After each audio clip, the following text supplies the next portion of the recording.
Dubartoonni baay'ee sodaatanii lafa ilaalan. Namoonni sun immoo isa jiraataa maaliif warra du'an keessaa barbaaddu? Innoo asin jiru ka'eera.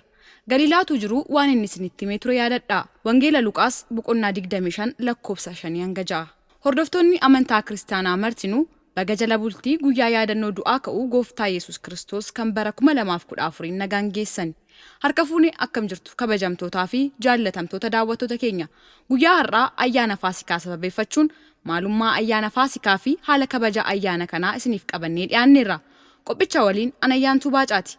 Hanga xumura qophii keenyaatti nu waliin tura. Faasikaan ayyaana Yihuudoonni yerootti Waaqayyo gabrummaa Gibxi jalaa isaan baase jechuunis dhaloota Kiristoosiin dura bara 1513 yaadachuuf kabajan yoo ta'u, Waaqayyo Israa'eloonni ayyaana iddoo guddaan kennamuufi kana waggaa waggaadhaan akka Yihuudotaatti ji'a Abiib jedhamuu fi yeroo booda Niisaan kan jedhame guyyaa 14ffaatti akka kabajamu ajajee ture. Jechi Faasikaa jedhu yerootti dha'ichi ilmaan angafaa warra Gibxii ajjeesetti eegumsa Waaqayyo Israa'elootaaf godhe agarsiisa. Waaqayyo dha'icha cimaa kanaa fiduu isaan dura Israa'eloonni hoolaa yookiin re'ee qalanii dhiiga isaa buusaa mataa balbala manneen isaaniirratti akka diban isaanitti himee ture.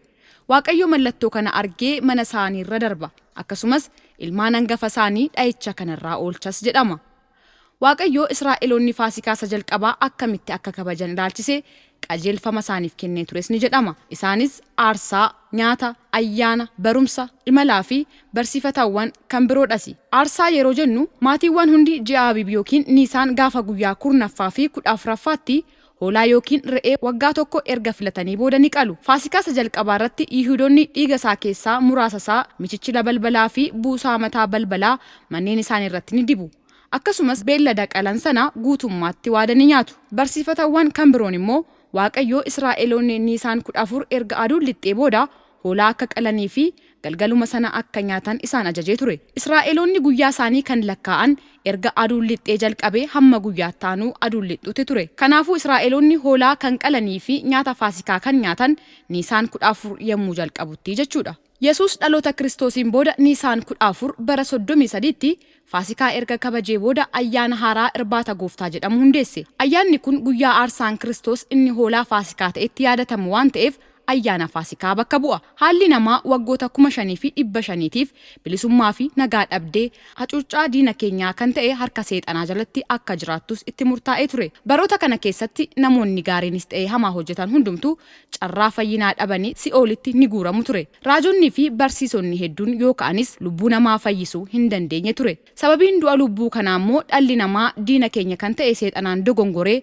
waan jannata keessaa ari'atameefidhas jedhamee amanama. Waaqayyoof ajajamuu isaaniif mallattoo kan taate firii balas yookiin aappil akka hin nyaanne itti himameetu ture. Garuu sagalee goyyomsaa seexanaa dhagahanii ajaja Waaqayyoo cabsanii abaarsi isaan irratti gahe. Garuu Waaqayyo uumee kan nama gatu waan hin taaneef Addaamiif abdii fayyinaa kenneef waadaa galeef. Haaluma kanaan Waaqayyo ilma isaa dhala namaa wanjoo garbummaa seexanaa jalaa baasuuf jecha gara lafaatti erge. Dubroo Maariyaam irraas dhalate. Yommuu dhalatuttis dinqiin waaqummaa isaa ibsaan raawwatamaniiru. Akkuma raajiin adda addaa waa'ee dhalachuu Kiristoos dubbatanitti Kiristoos ni dhalate. Hanga umriin isaa waggaa 30 ga'uttis haadha isaa Dubroo Maariyaam waliin jiraate. Cubbuu malees akkuma namaatti suuta guddate. Kiristoos kaayyoo gara lafaatti dhufeef dhala namaa fayyisuu eegaluuf jecha harka Yohaannisiin cuubame. Yommuu cuubame sanattis raajiiwwan raawwatamaniiru.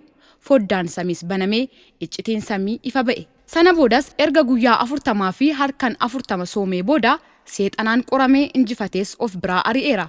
Kiristoos waggoota 3.6 biyya Israa'el keessa naanna'ee erga barsiisee booda kaayyoo gara lafaatti dhufeef keessaa tokko kan ta'e dhala namaa barsiisee fakkeenya ta'ee ofitti deebisuuf raawwate. Kaayyoon inni lammaffaan immoo du'a keenya nuuf du'ee du'a bara baraarraa nu baraaruuf jecha guyyaa jimaataatti fannoo irratti fannifamee du'e. Akkuma dursee dubbatetti guyyaa sadaffaatti immoo du'a mo'ee ka'e. Namoonni tokko nama dhiba duuti Kiristoos yemmuu jedhan ni dhagahamu. Dhugumatti duuti gooftaa keenya Yesuus Kiristoos nama dhiba. Sababiin isaas Waaqa ta'e otoo jiruu harka namaatti du'uunsaa nama ajaa'iba. Garuu Kiristoos kan du'e aangoo isaatiinidha. Kunis hojii fayyina dhala namaa keessaa isa tokko waan ta'eef. Yihuudaan cifroota hangafoota lubootaa fi gargaartota yookiin garboota Faarisootaa waliin guboo fi ibsaa akkasumas eeboo fi gaachana qabatee gara isaaniitti dhufe. Iyyesuusis waan isatti dhufaa jiru hundumaa beekee itti bahe. Eenyuun barbaaddu jedheen. Isaanis Iyyesuus isa Naazreetittiin jedhan. Iyyesuusis anadha jedheen. Egaa yommuu anadha ittiin jedhee gara duubaatti deebi'anii lafarratti kukkufani. Jecha kitaaba qulqulluu kanarraa kan hubannu Gooftaa fi fayyisaan keenya Iyyasuus Kiristoos kan du'e humna dhabee yookiin waaqummaan isaa hafee miti. Garuu dhala namaa du'arraa fayyisuuf du'aan mo'uun barbaachisaa waan ta'eef Kiristoos kan du'e fedha isaatiin nama fayyisuuf diina karaarraa maqsuuf akka ta'e dursee dubbateera. Lubbuu koo ani fedha kootiin nan jiraachisaani malee eenyuyyuu narraan fudhatu. Ishee jiraachisuuf aangoo nan qaba. Ajaja kanammoo abbaa koorraan fudhees jedheera. Waan kun kan nu hubachiisu Waaqayyo ilma isaa gara namootaatti kan erge dhalli namaa akka du'a jalaa ba'uufidha. Kiristoos eeyyama abbaasaa kan Waaqayyo abbaa raawwachuuf aangoodhaan dhufee du'e. Akka du'us du'a mo'ee akka ka'us dursee waan beekuuf bartoota isaatti himaa tureera. Raajichi Isaayyaas dursee akkuma dubbatetti Kiristoos dhala namaa fayyisuuf garbummaa seexanaa jalaa baasuuf jecha foon namaa uffatee gidiraa hedduutiin akkamiin akka nama fayyisu dubbatee ture. Fayyina dhala namaaf jecha malee akkuma keenya nama dadhabaa waan ta'eefis miti. Gooftaa fi fayyisaan keenya Iyyasuus Kiristoos dursee bartoota isaatiif akkuma dubbatetti awwaalamee guyyaa sadaffaatti ni ka'e.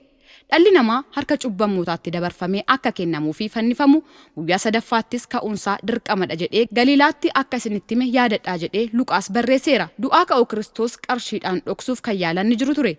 Bartoota yookiin duukaa bu'oota isaa keessaas ka'uusaa kan shakkan ni jiru ture. Inni garuu yeroo adda addaatti itti mul'achuudhaan du'aa ka'uusaa dhugoomseera.